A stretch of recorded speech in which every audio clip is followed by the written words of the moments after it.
Hello, Scrappy Peeps. Suzanna here today for Spiegel Mom Scraps, and I'm here to share with you another shaker layout. This one's a little bit different. This is the completed layout, and if you shop over at the store and you use the code Suzanna with a Z, S-U-Z-A-N-N-A 15, you can get 15% off your purchase.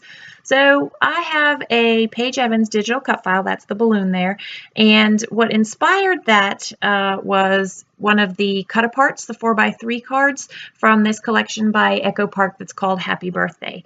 And the balloons had shakers in them, or it was confetti really. And so I thought, oh, that would be fun to make confetti balloons. And instead of using confetti, I'm going to use sequins. So I am using my scrap room kit, and this is Echo Park. And it was in this month, sorry, September. No, actually, that's not true. It was actually a while ago. I haven't used it, and I thought this would be perfect for my son's birthday. So I originally had, I can't remember, I think it was wild puppies or something as the sequence that I was going to mix, but the colors that I decided to go with from this collection worked much better with Hannah's Pasture, and so that is the sequence that I am going to use in 3 of those balloons. The rest of the balloons I am going to back with pattern paper. So to start off the sequin shaker, I'm going to use acetate, and I am going to, what I'm doing here is I'm literally just marking the 3 balloons that I want to back with acetate, and I'm going to do those first so that I can then do the pattern paper. And I'm going to skip through the pattern paper part, but just show you how I do the acetate. So I am going to literally just use my fine line tip applicator to put some Scotch tacky glue on the outside, plop down the acetate, and then I'm literally going to just cut that so that I can move on and do the other 3 balloons. And then with some finer scissors, I will trim all the way around so that you don't have the acetate overhanging the edges of that digital cut file there. So again, I'm just going to put the glue, put the acetate, and then trim. There's my finer scissors around that outer border there. And what I tried to do was put the glue on the inside of the cut file, or closer to the inner border of the cut file, so that it lifted out just a little bit when I wanted to trim, and I didn't have to worry about trimming the cardstock as well.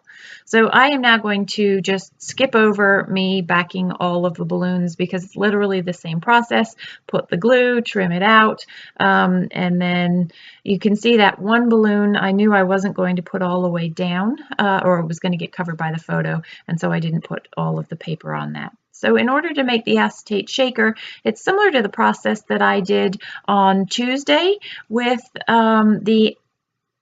I used tulle to make a shaker. So if you haven't seen that video, be sure to check the video from Tuesday, and I made a shaker as well, but I used tulle instead of acetate.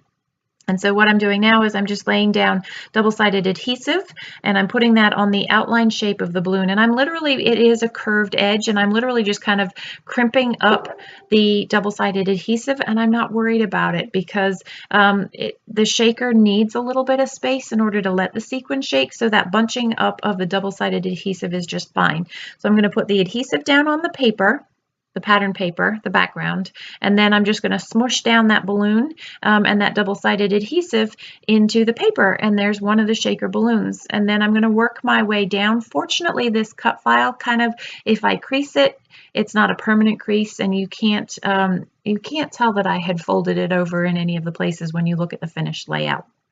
So I'm going to do the same 3 thing for each of these other 2 balloons. You can see I'm just working my way around the cut file. I'm going to pull up that extra adhesive.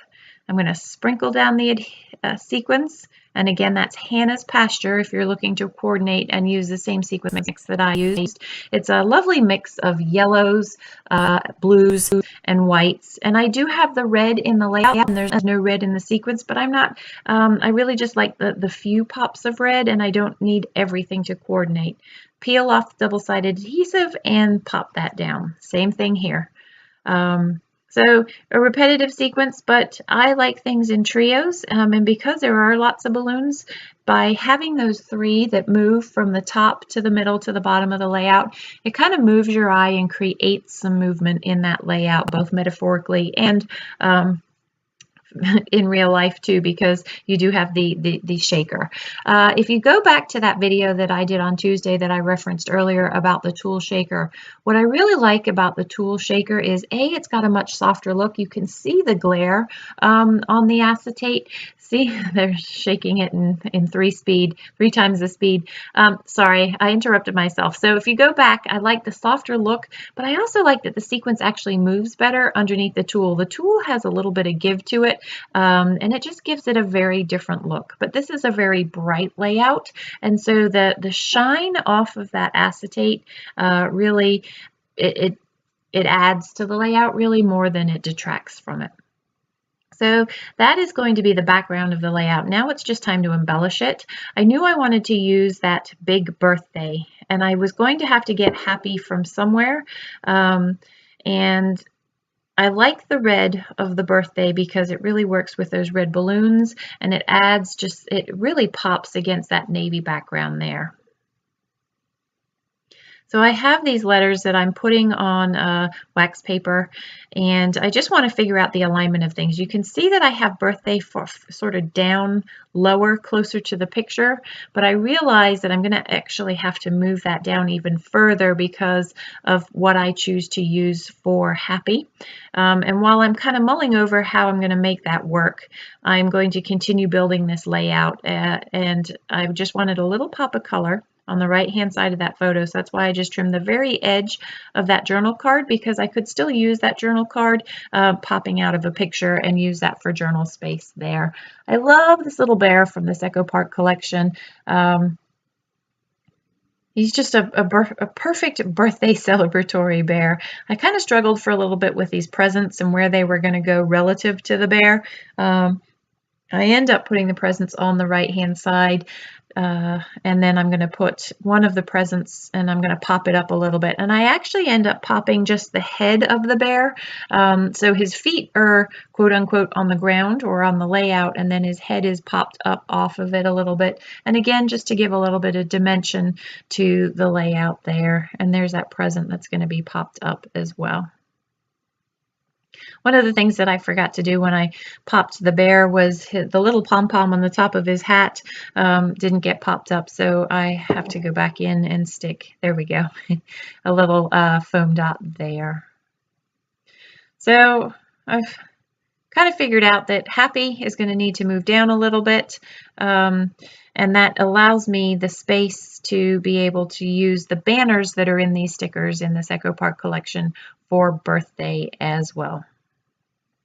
I had thought about cutting that happy, that you see that red happy in the stickers next to the balloons there. I thought about cutting that and using that, but it wasn't going to be enough contrast, and really all you were going to see was birthday, and so that's why I went with the banners. So I gave the little bear one of those little, what are those things that you use at a birthday party where you blow out and it straightens out and then you let go and it comes back in? They're not noisemakers because they don't make noise, but one of those celebratory things from a birthday. So the little bear got those.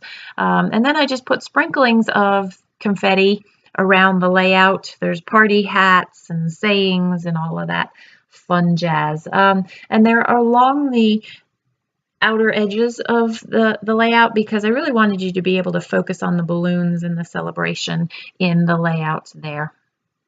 I toyed with the idea of putting a little hat on the picture, but I think it was the white border that bothered me, so that's why the hat ends up going on the outside there. That yellow was very, very bright in that single yellow balloon, not the striped one, and that's why I fussy cut one of the stars from one of the pattern papers and put that on the yellow. That is actually not from the birthday collection, the yellow. I originally had underneath the bear, that balloon has the yellow stripe on it as well, and so I didn't want 3 of the same balloons, which is why I pulled a pattern paper from one of the 6x6 paper pads that I got from Tuesday morning. It ends up being that I covered the other yellow stripe, but I actually like that yellow balloon there. So what I just did was I tied 2 bows from some twinery twine, and I just used those to sort of make the banner look more like a banner and not just be floating there with no purpose. By putting the bows, I feel like I have attached the banner, and it feels like it's grounded. And that's, I think I've already said twine and retwine, and so I just use some liquid adhesive underneath to hold those down.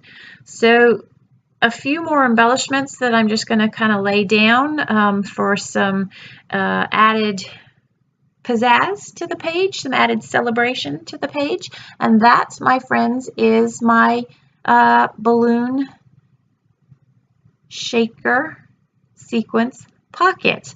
Those words trip me up. So if you have any questions as to how I did that, please don't hesitate to leave them in the box down below. I hope you enjoyed this process video. I've enjoyed sharing all these shakers with you. So be sure to shake up your layouts and stop in at the store. Thanks for stopping in today. Have a great day. Hope you're doing well. Take care.